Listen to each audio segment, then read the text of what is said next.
मेरे प्यारे बच्चे, मैं तेरा ही इंतज़ार कर रही थी और आज मैं सुझाव आई हूँ, कुछ ऐसा जिसके बारे में आप खुद जानना चाहते हैं। मेरे बच्चे का ध्यान से सुनो। मैंने 3 शैतानों के बारे में बताया था। मैंने बताया कि तेरे 3 शत्रु जो शैतान के पास थे। पता है बच्चा क्या हुआ? तो उन्होंने अपनी पूरी मदद इस पर रोकी थी। मैंने उन लोगों को सिखाया था।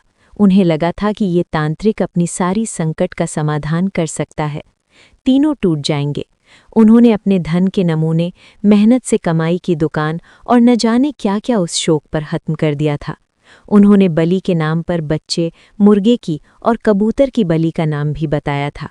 अन्य सामग्री भी तकनीक थी बच्चा, लेकिन बच्चे ने मेरी कृपा से उसे कुछ भी नहीं मिला, क्योंकि उसे समझ आ गया था कि वो किससे पंगा ले रही है।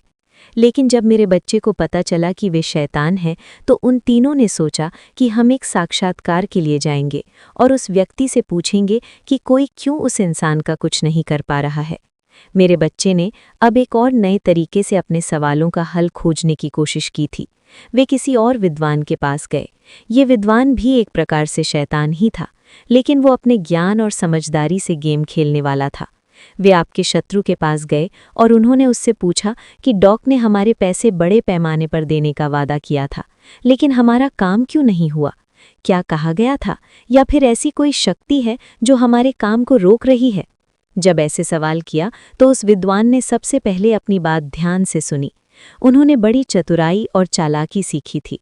बच्चे ने कहा कि जीवी लोग कोई साधारण व्यक्ति नहीं था। उसने अपने काम में पूरी कोशिश की होगी, लेकिन उसकी शक्ति किसी भी बड़ी शक्ति के आगे टिक नहीं पाई मेरे बच्चे। तब वो जानकार बोला, ये शक्ति किसी साधारण व्यक्ति की नहीं हो सकती। जिस व्यक्ति पर तुमने हमला करने की कोशिश की, वो कोई आम इंसान नहीं है। उसके पीछे किसी दिव्य शक्ति का हाथ है। उसने कहा, बच्चे, जिस इंसान को तुमने अपना शत्रु समझा है, वो किसी देवी देवता का प्रिय भक्त है। जब भी तुम उसके खिलाफ कोई प्रयास करोगे, वो शक्ति तुम्हारे हर कदम को विफल कर देगी। तुम्हारा तांत्रिक भी इस बात को समझ गया था। बच्चे, उसने अपनी जान बचाने के लिए कोई कार्यवाही नहीं की। उसने सोचा कि यदि उसने कोई गलत कदम उठाया तो वो खुद बर्बाद